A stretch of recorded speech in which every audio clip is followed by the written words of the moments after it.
সংরক্ষিত নারী আসনে মনোনয়নের ক্ষেত্রে পরিচ্ছন্ন ভাবমূর্তি, সাংগঠনিক দক্ষতা এবং অতীত আন্দোলনে ভূমিকাকে গুরুত্ব দিতে চায় বিএনপি।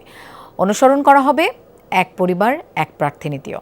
তবে ত্যাগের কথা বিবেচনা করে এক্ষেত্রে ব্যত্যয় হতে পারে। দলটির নীতি নির্ধারকরা আরও জানিয়েছেন, নারী আসনে প্রাধান্য পাবেন ছাত্রদলের নেতৃত্ব দেয়া নেত্রীরাও। আর সংরক্ষিত আসনের মনোনয়ন চূড়ান্ত করতে মহিলা বিভাগকে দায়িত্ব দিয়েছে জামায়াত। এনসিপি একটি আসনে তাদের একজন নারী নেত্রীকে মনোনয়ন দিতে পারবে। আরিফুর রহমান সবুজ জানাচ্ছেন বিস্তারিত। ক্লিংকার বেশি থাকলে সিমেন্ট বেশি খাঁটি। আনোয়ার সিমেন্ট। কিন্তু একটা খারাপ কালচার বাংলাদেশে সরাসরি নির্বাচিত না হলেও বিল পাস, আইন প্রণয়ন থেকে শুরু করে রাষ্ট্রীয় গুরুত্বপূর্ণ ইস্যুতে সংসদে গুরুত্বপূর্ণ ভূমিকা পালন করেন সংরক্ষিত আসনের সদস্যরা। মধ্যপ্রাচ্য ছাড়াও আরপিও অনুযায়ী ত্রয়োদশ জাতীয় সংসদ নির্বাচনের প্রাপ্ত আসনের অনুপাতে এবার সরকারি দল বিএনপির নেতৃত্বাধীন জোট পাচ্ছে ৩৬টি আসন, আর ১৩টি পাবে জামায়াত জোট, একটি পাবেন স্বতন্ত্রভাবে নির্বাচিতরা।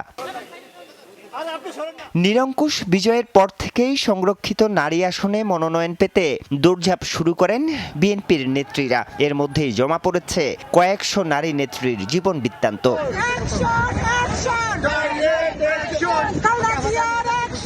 এত নারী নেত্রীর মধ্যে কারা পেতে পারেন মনোনয়ন? এক্ষেত্রে দল বেশ কিছু বিষয়কে গুরুত্ব দিচ্ছে বলে জানান মনোনয়ন প্রত্যাশীরা।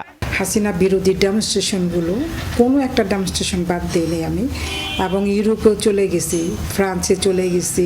হাসিনা বিরোধী অনেক কিছু, যার জন্য আমি দেশে আসতে পারি নাই। নিজের জন্মস্থান এবং নিজের যেহেতু শফিউল বাড়ির বাবুর আমার এলাকা, সে সেখানকার নিয়ে স্বপ্ন দেখতো, তো সেই স্বপ্নগুলো বাস্তবায়ন করতে চাই। আমরা প্রত্যাশা রাখছি সেই ত্যাগী নির্যাতিত নিপীড়িত নারী নেত্রীদেরকে মূল্যায়ন করবেন। আমি তো পোস্ট এবং দলের কাছে কোনো হাইকমান্ডের কাছে কোনোদিন চাইনি নেই, ওনারা আমাকে দিচ্ছেন। সপ্তাহখানেকের মধ্যে সংরক্ষিত আসনের মনোনয়ন চূড়ান্ত করতে পারে বিএনপি। নেতারা বলছেন, সুপারিশ নয়, আন্দোলন সংগ্রামে অংশগ্রহণ সহ নানা দিক বিবেচনায় নিচ্ছেন তারা। যোগ্যতা, দক্ষতা এবং দলে তার কন্ট্রিবিউশন, এটাই হওয়া উচিত। আমার বিরাট কন্ট্রিবিউশন, কিন্তু আমার যোগ্যতা নাই, আমি একটা লেম্যান, তো সুতরাং আমি তো বড় কিছু প্রত্যাশা করতে পারি না। সংরক্ষিত আসনে মনোনয়ন চূড়ান্ত করতে কাজ করছে জামায়াত। শরিক দল এনসিপিকেও দেয়া হবে একটি নারী আসন। আমাদের যে মহিলা বিভাগ আছে জামায়াতের মহিলা অংশের পক্ষ থেকে একটা প্রস্তাবনা দেওয়া হয়েছে, যারা সেন্ট্রালি লিড করছে তাদের মধ্যে থেকে একটা অংশ আছে। আবার বিভিন্ন অঞ্চল কেন্দ্রিক, মূল কথা হচ্ছে পার্লামেন্টে প্রতিনিধিত্ব করতে সক্ষম তাদেরকে এখানে প্রস্তাবনায় বিবেচনায় আনা হয়েছে। মাননীয় স্পিকার, আমাদের মন্ত্রী মহোদয় অত্যন্ত সেনসিটিভ হয়ে গেলেন।